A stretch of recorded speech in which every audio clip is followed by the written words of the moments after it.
Is this generic brand keyboard with a trackpad worth 22 bucks? Let's find out.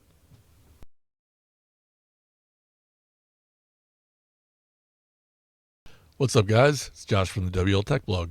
Today I've got this no-name brand keyboard with trackpad built in that I got off Amazon for about 22 bucks, and it's Bluetooth or uses a dongle.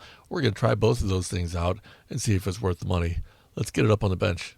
So I find myself doing some work on a Raspberry Pi kit that you'll see a video on coming up soon, and I did not have a keyboard to use with it and turned into a real hassle. Anyways, went on to Amazon and looked around. They had this no-name brand generic keyboard with a built-in trackpad that's Bluetooth or uses a dongle, and the branding on here is all about an importer, and it tells you clearly that this is not the manufacturer of the device and they're not going to give you any support.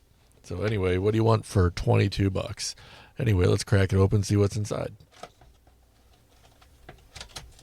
Oh, tore the box. All right, here we have an instruction manual.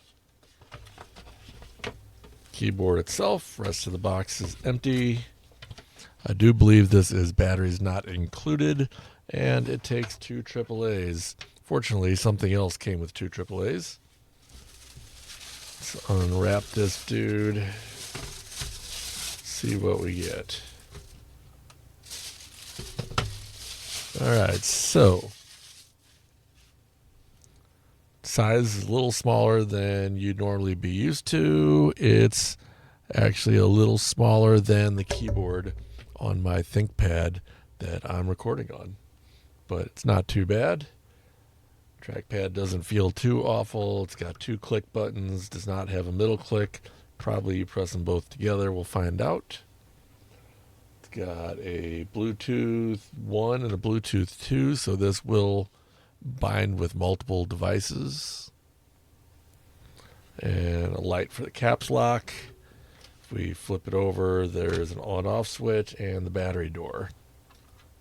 Oh, it does come with batteries. Look at that. All right, these guys can go away then. It's got a little tab to keep it from powering up in shipping. We'll go ahead and pull that out. And we're going to try this both ways. We're going to use the dongle, and then we will switch over to using Bluetooth, and we'll see how that goes. So I've got that. We'll go ahead and flip it to on. Pretty cheap feeling switch. And we're plugging in the dongle. Now this is going into my ThinkPad running Linux, and in theory I expect it to automatically come up, but maybe I have to hit this button. Okay, I've hit this button on the left. The light came on, and now it is moving on the screen. So let's switch over. Buttons do work.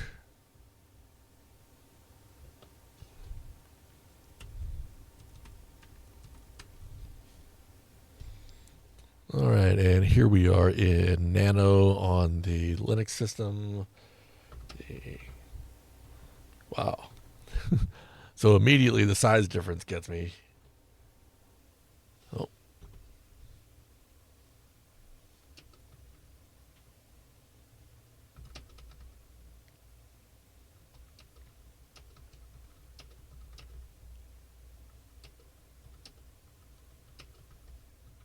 Definitely not a keyboard that I would want to use for my daily driver.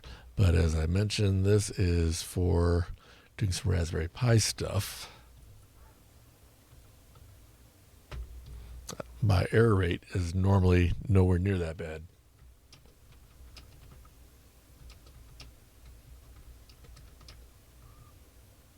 But my fingers are a little bit too big to type quickly. I am missing that cue every time. Anyways, the size, you're going to expect that difference. The keys all did seem to work when clicked. Let's try the trackpad out.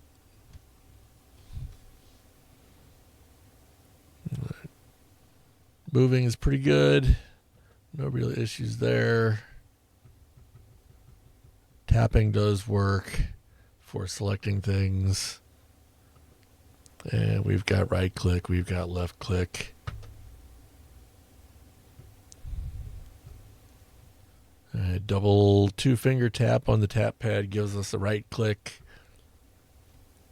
3-finger tap, I'm not sure what that did. That's sending a control X. What are you doing, keyboard? That's weird.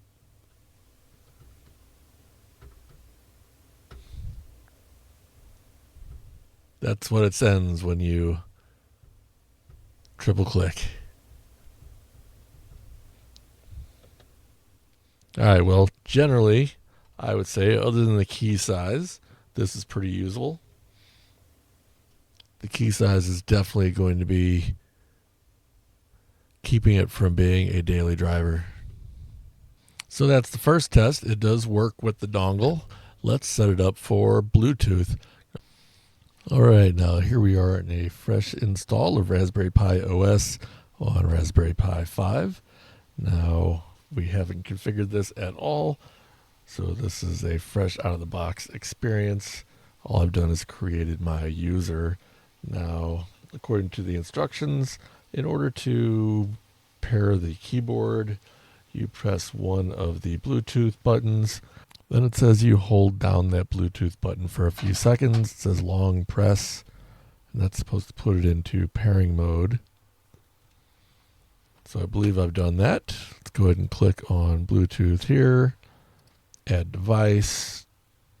Looks like we've got the keyboard right here. Go to pair, and it says connection successful. Let's try out over here. All right, we do have keyboard.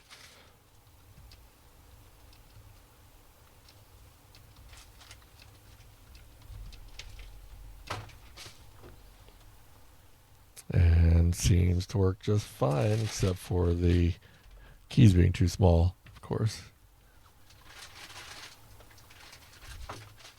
So that was pretty quick and easy. No problems at all. All right, so let's just have a look at this with our measuring instrument. We're going to measure the U key, and we're coming in at about 14.5 millimeters width.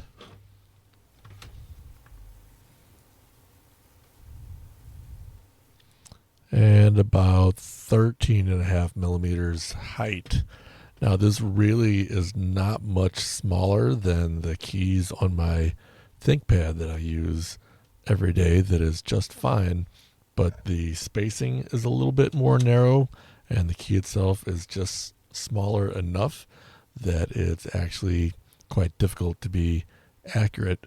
Fortunately for me, this keyboard is not something that I need to use on a regular basis. This is just for things like setting up my Raspberry Pi system and other brief tasks like that. So, of course, the question is this something that you should buy? And the answer, of course, is that depends.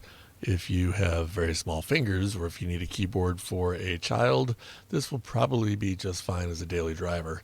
It's very convenient having both the dongle and also being able to mate with 2 different Bluetooth devices at the same time.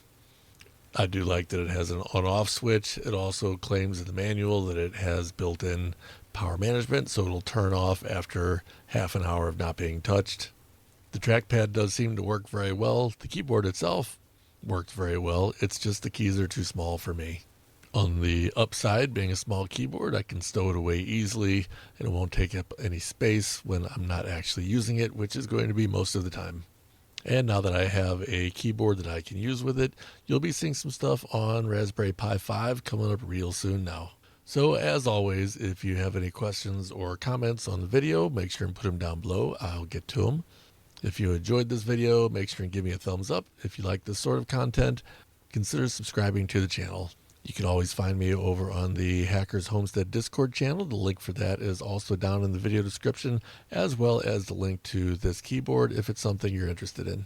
But that's going to wrap it up for this video, and hope to see you in the next one. Until then, take care, and as always, stay fresh, cheese bags.